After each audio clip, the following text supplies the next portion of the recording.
By sword, by fire, by conquest, the shadow of Rome spreads across Europe. 6 centuries of total power, brutality, and games. Balanced, however, by refinement and extreme sensuality. The philosopher Juvenal reduced the empire to a single scornful formula: bread and games. Rome, however, built the first European civilization, and this included eating habits. We forget that the Romans offered food to their gods and their dead. They left us their hobs, fast food, and deep respect for great gourmets.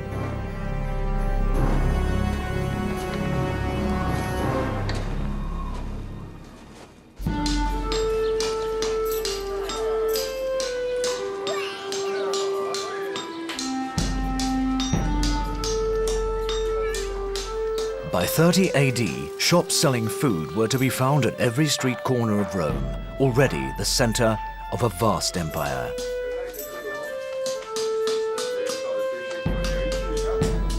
In the cool of shaded patios, buyers, often extremely fine connoisseurs, were delighted by the subtle smells of vegetables, spices, and meats.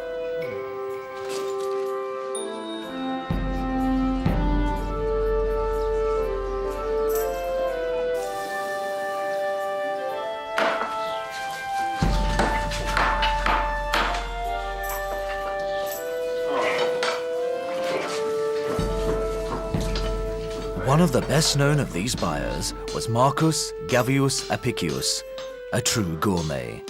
Accompanied by his matron and kitchen steward, he is looking for a rabbit of sufficient quality for one of the new recipes he has just written for his De Re Coquinaria, the first great treatise in the history of cooking.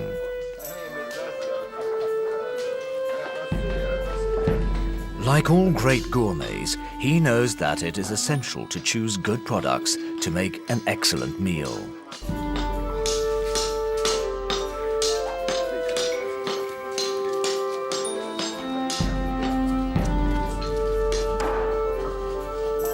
And this idea is immediately proved right in the kitchen. A cocus, generally a slave who cooks following his master's orders and tastes, begins to prepare the rabbit that Apicius has chosen. The Romans already had invented hobs, but in the patricians' huge villas, the elite of the time, the space reserved for preparing meals was surprisingly restricted. Kitchens in Roman houses did not have the kind of central place that kitchens have today in many houses, but rather it was a place where food was prepared by the servants, and therefore was meant to be done out of view and out of sight, and above all out of odor of any of the members of the house. In fact, the food came to the table, but where it was actually prepared was not considered to be important or interesting in any way. Another characteristic of Roman kitchens was that in order to evacuate wastewater, they were always located close to the latrines, as the toilets were called. In the villas, therefore, convenience did not always mean delicious smells. But this does not prevent the lapinus from being gently glazed with honey to delight this evening's prestigious guest, Seion, the Emperor Tiberius' son.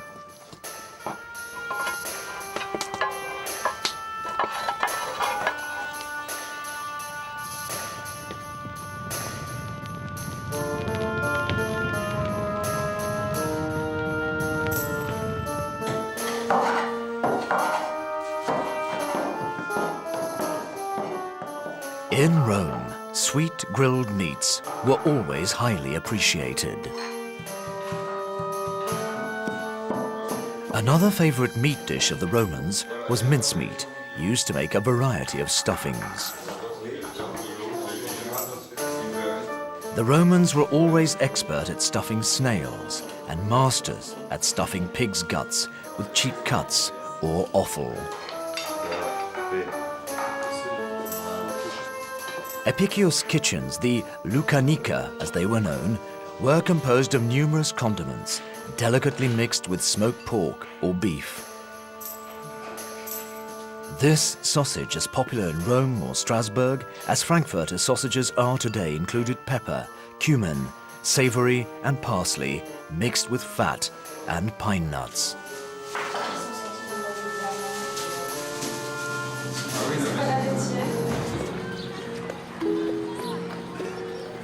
The Romans prepared amazing banquets with their stuffed foods. These feasts inspired great gourmets and also the first novelist, Caius Petronius Arbiter, known as Petronius.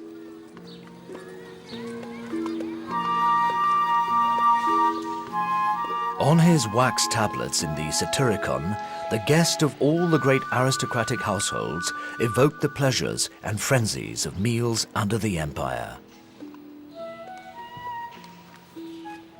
Already drunk, his hand lying on his wife's shoulder, his forehead decorated by several crowns and wet from the scent that ran into his eyes, he sat down in the seat of honor and immediately requested wine. Trimalchion, charmed by his good humor, asked for an even larger cup. The frescoes at Pompeii provide perfect illustration to Petronius' account and the orgiastic behavior of the rich citizens governed by Nero.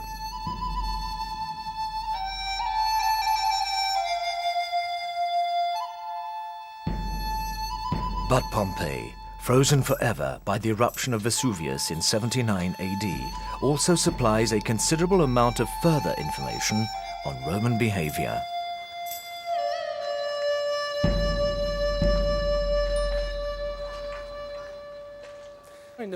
We should not believe that the Romans spent their time eating and having orgies.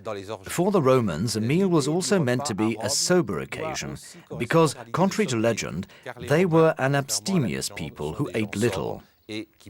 Only the privileged few were able to indulge themselves in magnificent dinners.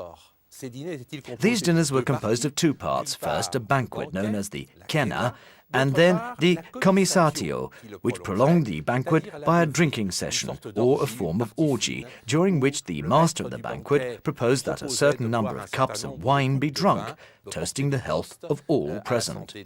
These sessions could end extremely late at night and sometimes in a state of advanced inebriation.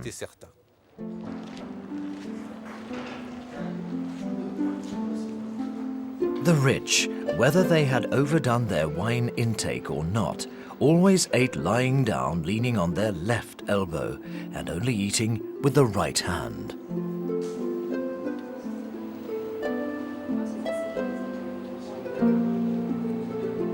During meals, poets, often accompanied by their lyre, created an atmosphere of celebration, combining feasting with superstition.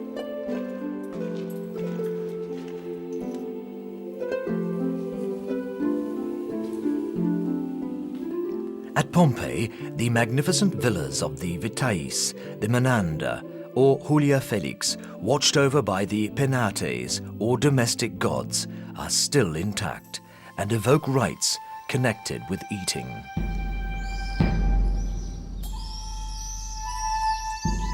In the homes of the wealthy, the dining room, or triclinium, was considered a symbol representing the world. We need to imagine that the dining room was the universe, with its three main parts: the ceiling, which represented the world of the gods and the heavens, then the table, which is missing here, and on which the servants placed the dishes, represented the earth. Lastly, there was the world of the dead, the floor, onto which remains were thrown for the deceased.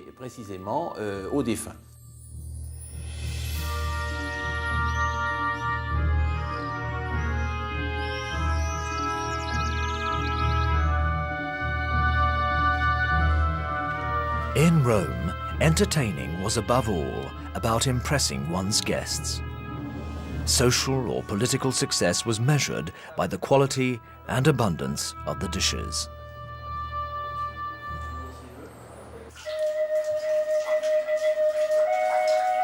The everyday life of the Roman plebe was much more frugal.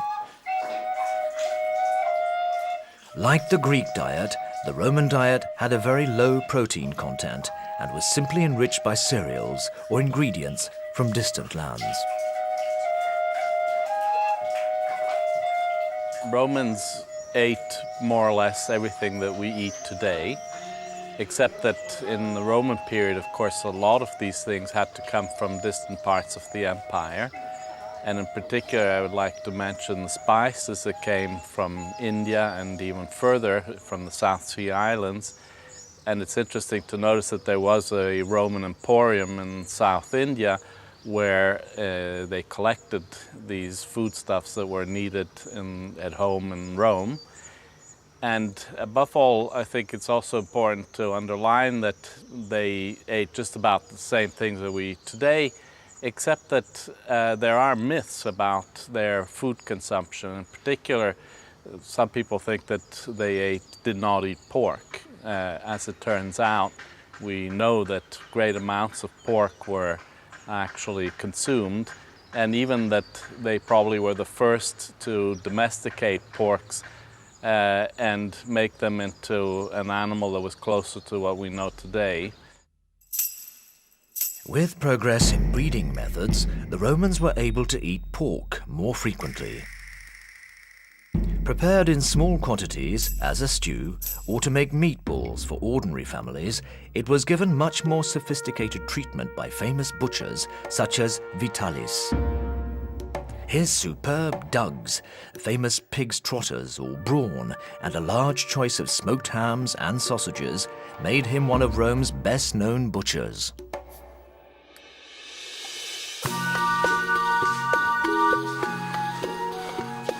The rite of the actual meal, however, was the same for all.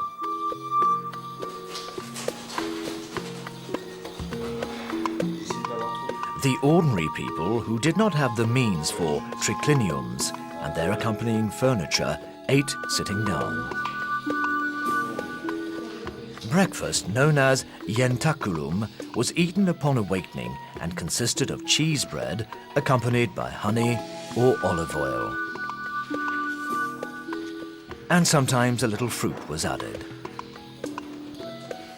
This had to last a Roman until sunset, and the only real meal was the cena, that is to say, dinner. It was possible, however, to take a short break for lunch, the prandium.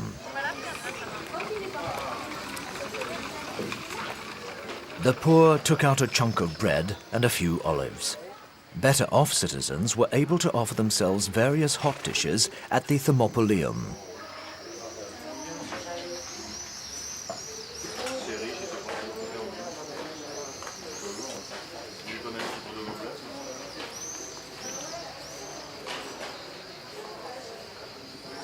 This very first fast food system, invented for the Roman citizen, existed on street corners in Rome and Pompeii and offered one or two main dishes which could be taken away or eaten on the spot.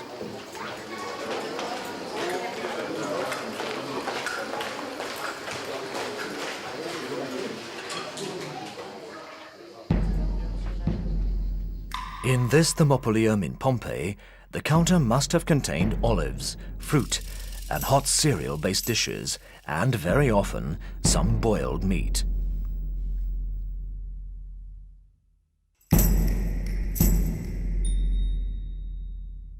And to a certain extent, boiled food has always been seen as the simpler kind of food. And so, in a way to show that you are more cultivated or you are superior to others, you will indicate people as being eaters of boiled meats, whereas your preparation of these meats is more refined and that you are going to prepare it in ovens or fry that meat. And this is possibly the root why the Greeks saw the Romans as consumers of boiled meat, because they were basically, or at least they thought, rather uncultured people. But the mash-eaters, as they were nicknamed by the Greeks, were also great travelers. About every 60 kilometers along the immense Roman road network built right across Europe, there were always places to eat something. For example, on the Via Domitia, which linked Rome to Spain. To the west of what is today Nîmes in France, Roman engineers built a colossal bridge with 11 arches across a river that had legendary flood levels and designed mansiones nearby. People on foot or horseback could rest here, look after their mount, have a drink or eat a piece of fresh bread. There was no shortage of bread throughout the empire. It was usually in the form of pancakes, and everyone could eat as much as they wanted. There was no famine in the Roman Empire.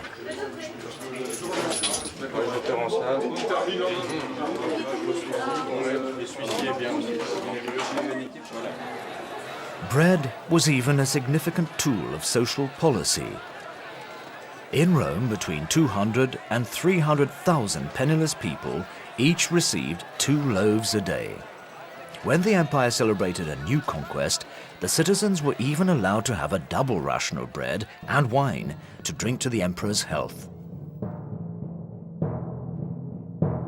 During the 1st century BC, the provinces around Rome were the largest exporters of wine in the ancient world. 2 centuries later, the empire had practically doubled in size, and the situation had been reversed. Rome was no longer an exporter, but had become an importer.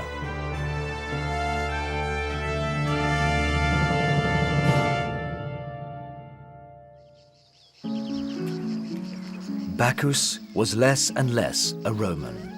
The entire Mediterranean coast, and in particular the south of Gaul, had been colonized by vines. This led to the development of the art of Gallo-Roman viticulture. Vines were cultivated as plants or on stakes, and one of the best-known vineyards, according to the Latin authors of the period, such as Columella or Pliny, was the Turricula domain. Here, delicious wine potions were matured by the sun from bunches of grapes, visually espousing olive tree branches. According to legend, the fruit of this union gives the potion's drinker the vine's strength and the olive tree's endurance.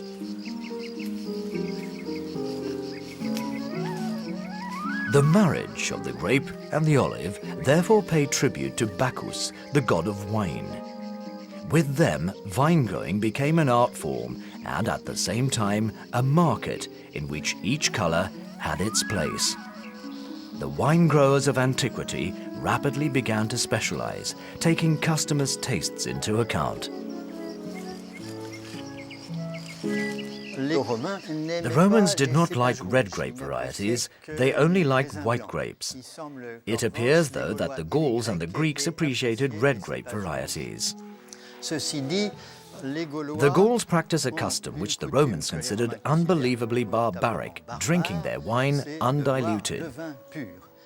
Wine was always drunk diluted with water, except in Germany and Gaul. Later, the Gallo-Romans, through what we call Romanization, began imitating their conquerors' customs and adopted consumer habits similar to those of the Romans. Quality control did not yet exist on the great wine-growing properties of antiquity.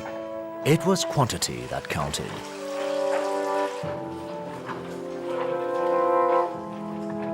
The Romans did everything they could to press every drop from the grape. After treading it by foot, so as not to lose a drop, the precious nectar was pressed by a weight of over a ton, operated by an ingenious system of pulleys.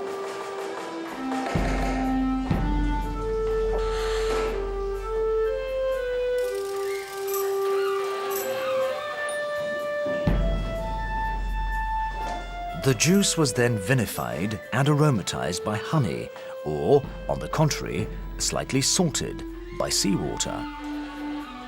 The cellar masters, who were experienced enologists, added concentrated grape juice known as de fruitum to the wine as it fermented, enabling the wine to remain smooth until the end of fermentation. Je suis arrivé à conclure que les vins I've les come to plus the appréciés conclusion au that monde the en wines Italie, which were the most c'était appreciated des in vins qui Italy avaient un were noble wines which vieillissement, had benefited qui a from complètement noble transformé aging, leur goût et même completely leur couleur, transforming parce qu'à their ce moment-là, taste les vins blancs and colour. deviennent, ambrés ou bruns White et wines quelques became fois, s'ils sont amber-coloured très or nearly noirs, black, with a et qui taste leur that donnent un recalled goût the qui wines of pourrait rappeler Andalusia, celui Madeira, des or the vins Italian d'Andalousie Vincento. actuels, des Madères ou du Vincento, They were very unlike qui est French effectivement wines. très éloigné de I am nos convinced vins that if we were to français. have given a Je suis Roman one convaincu of que si our on avait great donné un Bordeaux Romain wines, au Grand he would have Bordeaux, found il it aurait trouvé ça disgusting. exécrable.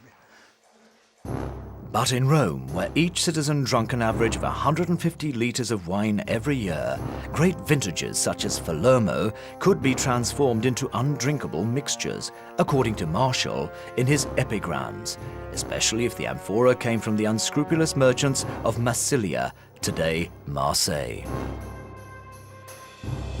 Your unfortunate friends receive terrible poisons from you from across the seas for the same price as Palermo. I know why you no longer come to Rome. It is because you must be afraid to drink your wine. Because of the sudden gales in the Mediterranean, many galleys overloaded with counterfeit Palermo never reached port. History does not relate whether poisoned fish floated to the surface at the site of the shipwrecks, the fish having drunk some of this counterfeit Palermo.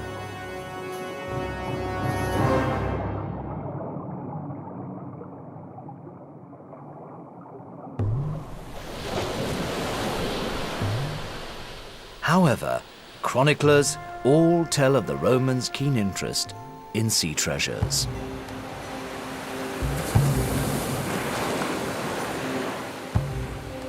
The sea is the element which costs the most to man's stomach through its preparations, its dishes, and its delicacies. This observation by the writer Pliny the Elder may have been made by Lucius Lucullus. We hardly remember that this general, who later became a senator, conquered Asia Minor, but history informs us that he was one of the first great gourmets.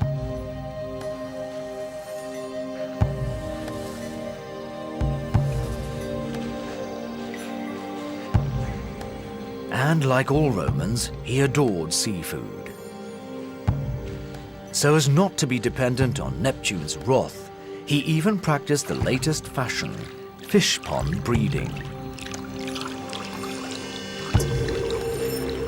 Rich patricians were able to have red mullet, conger, octopus, bonito or turbo, very expensive products in high demand. Ordinary fish cost 2 to 3 times more than the best meat. Some fine catches such as moray or bass were even sold at auctions. As a result, the Romans, who were smart and loved their food, developed fish breeding. It would seem from the sources that we have that the Romans were great lovers of fish. And of course, to a certain extent, that was possible because Rome was so close to the sea. Not only that, it had large fleets, and therefore it was easy to have a regular supply of fish. But what's interesting is that the Romans also developed fish farms. They were probably some of the first people to do that, and managed to therefore cultivate fish in a way that then was further done in the Middle Ages. In Rome, nothing was wasted, everything thrived and was transformed. The Romans did not throw any part of their fish away. Heads and innards, sometimes slightly rotten, were pressed and filtered to make garum, a sauce made of fish, prized by the ancients. In the early Christian era, this highly salted sauce was a luxury condiment. But the empire's development and the fact that it replaced salt in mostly plain and uninspired cooking of the time made it an indispensable sauce in Roman cuisine.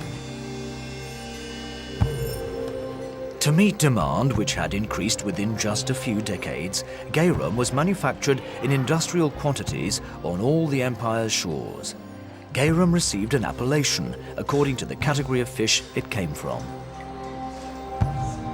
Today, garum is still used a long way from Rome, in Asia, where it is called nyokmam.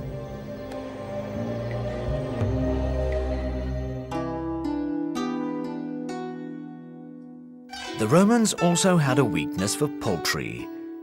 As these had to be plump, they were fattened, but not any old how.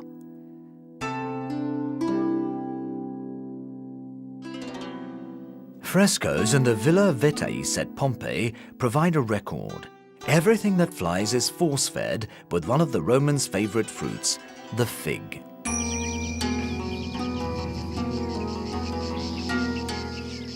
The fig was a mythical fruit that came from the tree under which Romulus and Remus, who had founded Rome, were discovered. The writer Pliny describes 25 varieties, including white, violet, green, and black.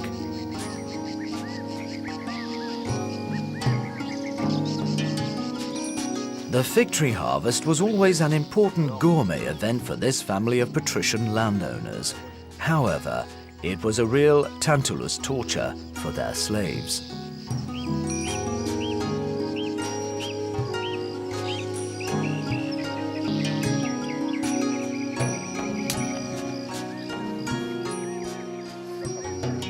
There was no question of compromising the goose liver fattened with figs, one of Roman cooking's best-known dishes.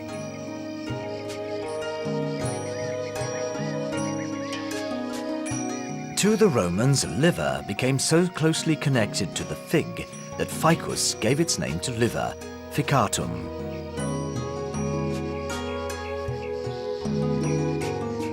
Eaten fresh, dried, or with honey, figs were also the favorite ingredients of the sweet and savory harmonies found on all Roman tables.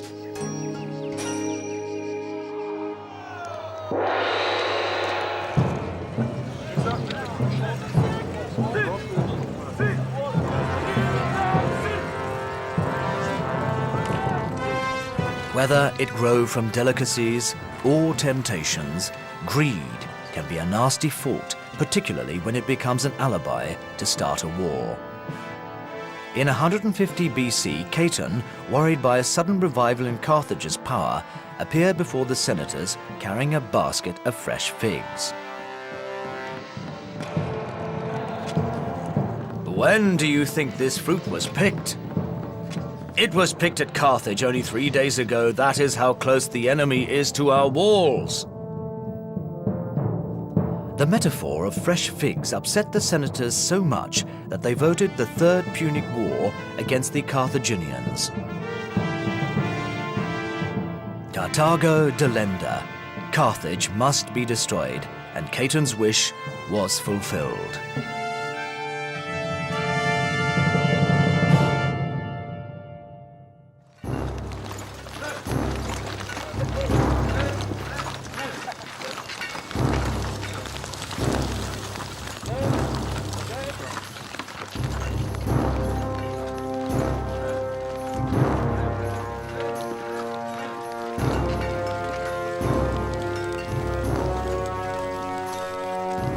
Two centuries later, in 98 AD, under the reign of Trajan, the Roman Empire was at its height.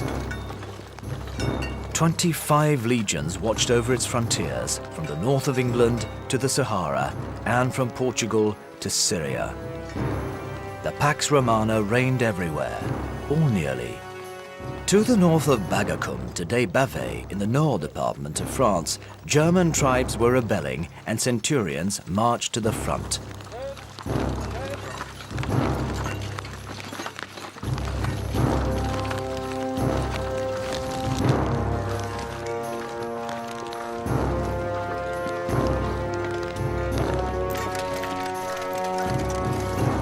To commemorate the Emperor Tiberius' visit here 2,000 years ago, these history enthusiasts meet each year on the site of the ancient Forum of Bagacum to enact the exploits of Roman legionaries.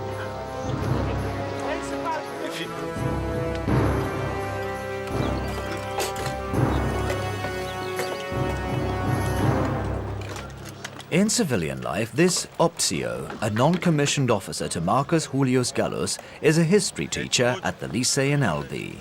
Precise and meticulous with his men, he has reconstituted every single detail of a Roman soldier's kit. In the evening in the bivouac, this equipment becomes proof that Rome did not acquire its invincibility solely by the sword, or pilum, a throwing spear, but also through faultless logistics. We carry between 3 to 10 days' rations of wheat in our kit, and we each eat about 1.4 to 1.5 kilos every day. A legion therefore needed 7 tons of wheat.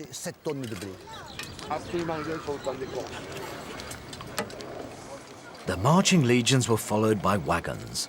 Rome's strength depended upon its supply columns, which allowed the 5,000 men of a legion to march 30 kilometers every day with 40 kilos kit. This evening in the camp, Marcus Julius knows that his soldiers' morale depends upon their mess tin. They all have their ration of dried vegetables, but the optio plays the role of paterfamilias to improve their everyday fare. To make the chickpeas taste better, you mix them with as much cumin as you want according to your taste. Or you mix wine vinegar and honey in with your lentils. We love these combinations of sweet and savory. Cooking is in a sense our pastime once we have cleaned our arms. The legionary was somebody who liked to eat well and who needed to eat well to be fit to fight. The dried vegetables, which were light to carry, were responsible for the many triumphs of Roman legions. Lentils, often to be found in the legionary's bag, were also very practical for playing latronculus, the ancestor of backgammon. The stakes were less high when betting with lentils rather than sestertius, Roman money.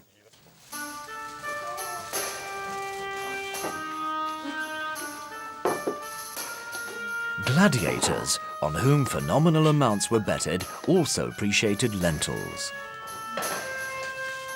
When one carried a nickname that could be chanted by 30,000 spectators in the Roman Colosseum, it was not enough simply to eat to live. It was necessary to eat to win, and ultimately survive. Their interest in dried vegetables was mainly motivated by a strict energy-producing diet.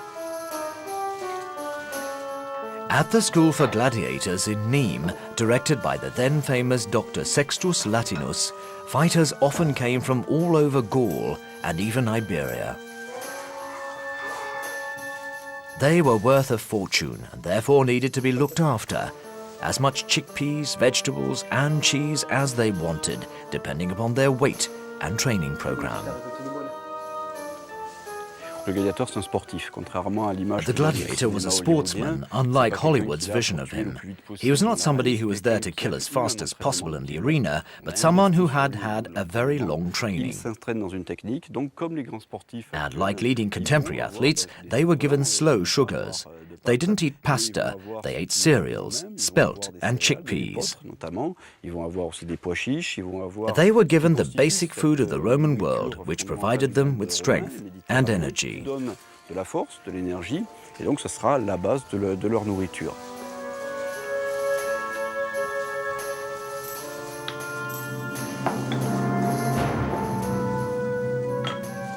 As far as their drink was concerned, the diet was strict. No wine, only water, and the water could not be too cold, as it would tire them and make them short of breath.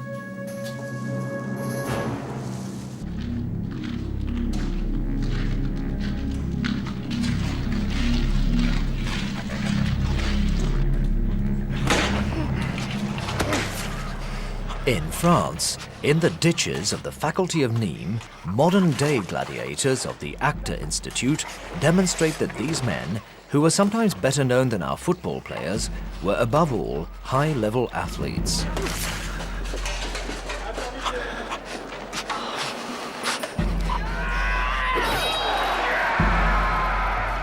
In a sense, they disagree with the research of Austrian scientists who recently stated that gladiators, too rich and too fat, must have looked like sumo wrestlers.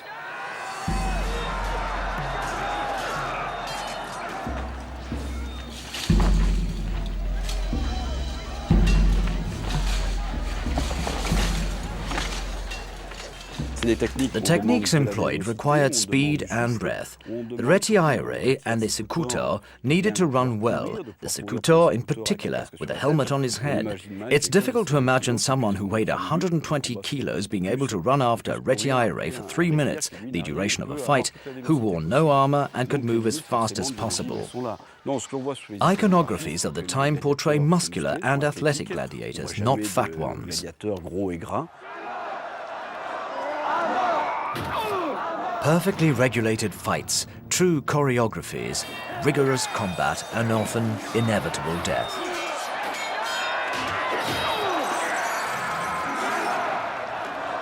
In the tunnels under the arenas, Rome toppled into macabre superstition. Masked gravediggers retrieved the victim's still warm blood and ran to sell it. Gladiators' blood was deemed as a remedy against epilepsy, it was said, and above all, a youth-giving fluid.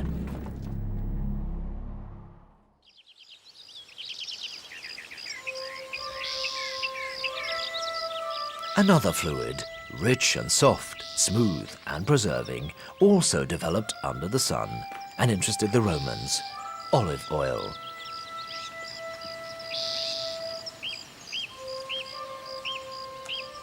Around the perimeter of the Mediterranean basin, the olive tree grew, and it was a cult object. However, it only gave a good harvest every other year. Cultivating it, we pray the olive tree to bear fruit.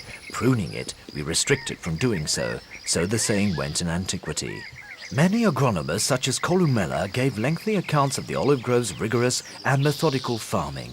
It is important not to make a mistake when harvesting to obtain the right balance between the moment when the olive is just ripe, waiting to be picked, and too ripe with too much acidity.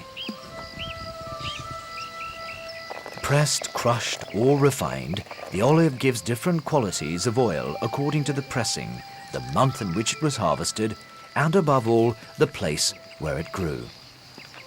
During the Roman Empire, they had problems producing enough olive oil in Italy, so we see that large cultivations of olive oil were done in North Africa and then were imported into the peninsula.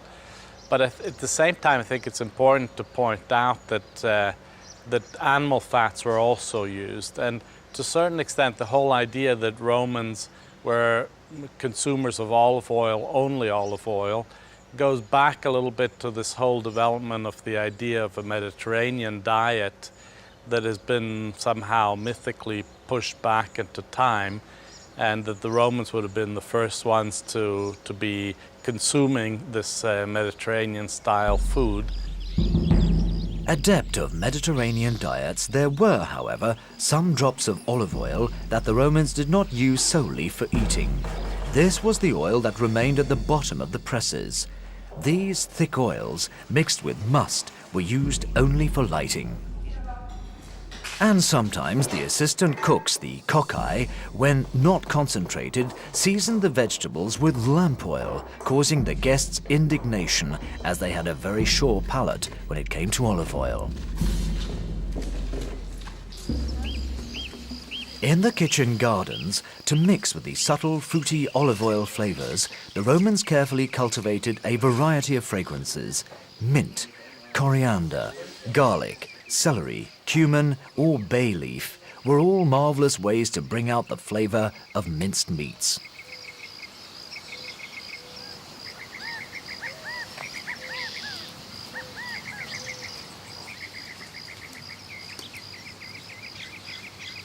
Epicurus will not contradict this, particularly when he is about to receive Tiberius' son, Drusus, at his table.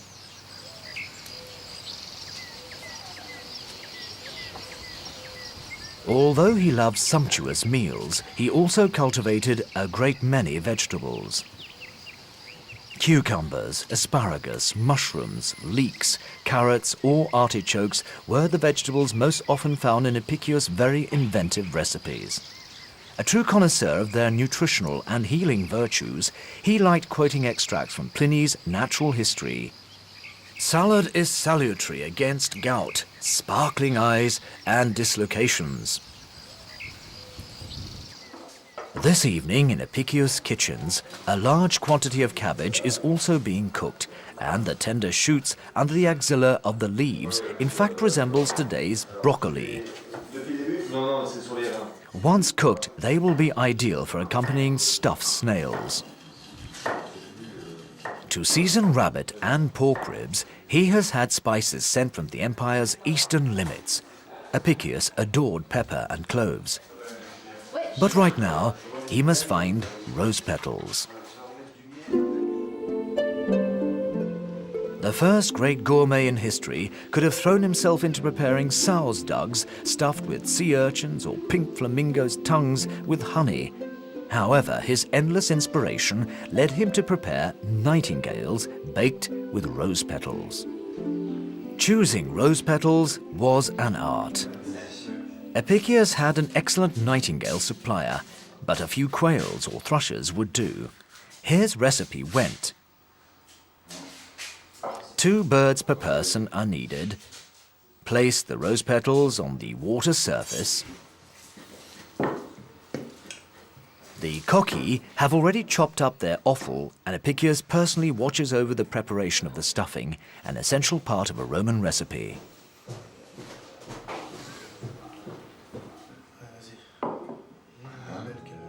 Once the noble birds have been delicately smeared with honey, cut the mint carefully.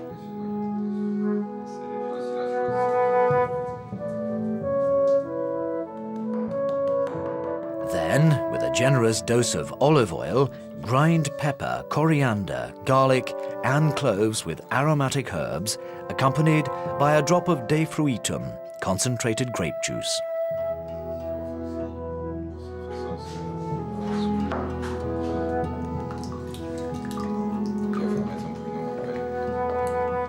After preparing this sauce, Epicurus orders that each bird be delicately stuffed with a pick-of-the-crop prune.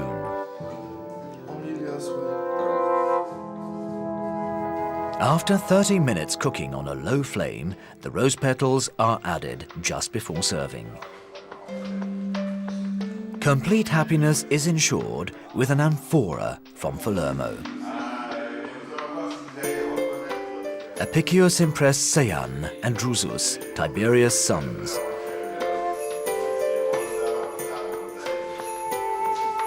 All Rome spoke with wonder of this new dish. Epicurus was unbelievably fashionable and inscribed the recipe on the tablets of the patrician school of cooking, which he had just opened in the empire's capital.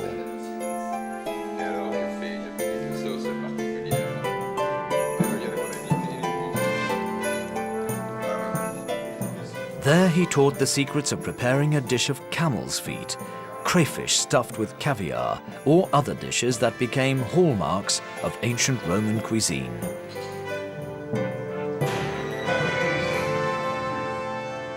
Certainly Epicurus is an important source for Roman cuisine.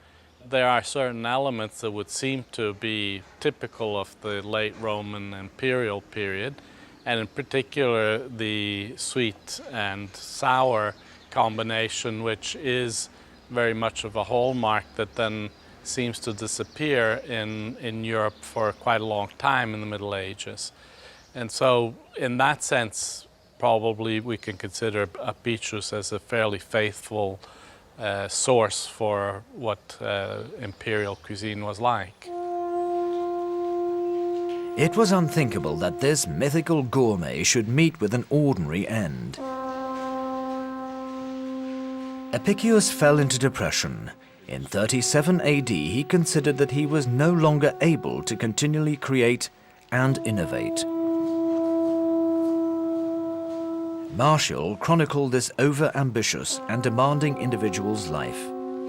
Epicurus, wrote Martial, You still had about 10 million secrets up your sleeve. However, not being content with this situation, you swallowed the ultimate potion, a cup of poison. Never, Epicurus, will you be more greedy. Epicurus feared that he would not be able to maintain his level of excellence, but he surely did not imagine that his name would cross the centuries.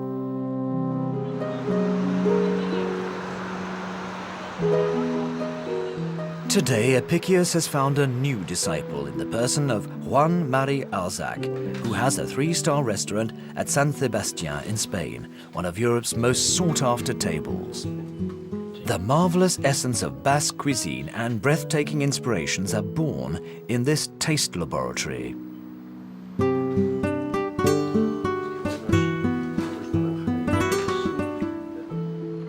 Improvising a cortado lamb with a thin veil of coffee, Alzac's avant-garde cuisine is mixed with recipes of the famous gourmet of antiquity. I'm 62 years old. I've studied, read, and observed everything I could in both the modern and ancient worlds. I look at everything, and I found some very important things in ancient Roman cooking.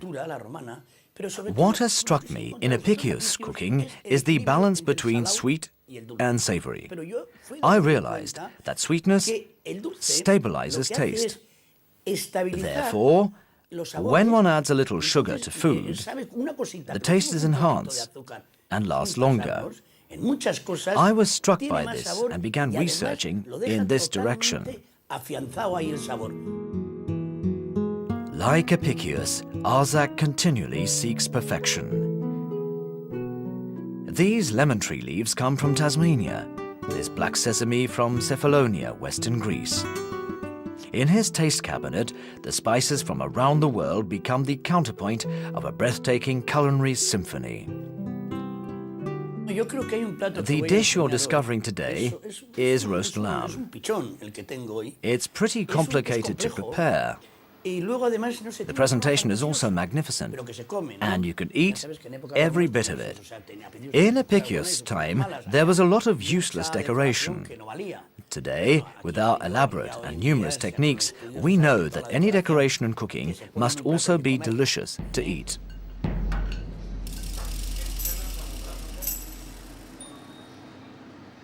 Cook, alchemist, and decorator, Alzac displays and distorts flavors. The veil of coffee disappears like a mirage when the dish is served, an ultimate reference to the master of the ephemeral and sumptuous meals of antiquity.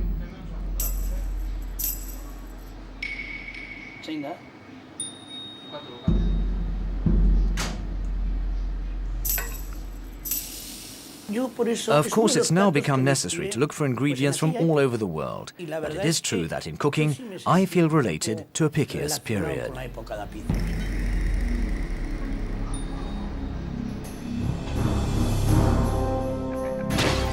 Rome's culinary refinement was shattered by the barbarian invasions of the late 5th century, and only a few recipes were saved thanks to dedicated monks.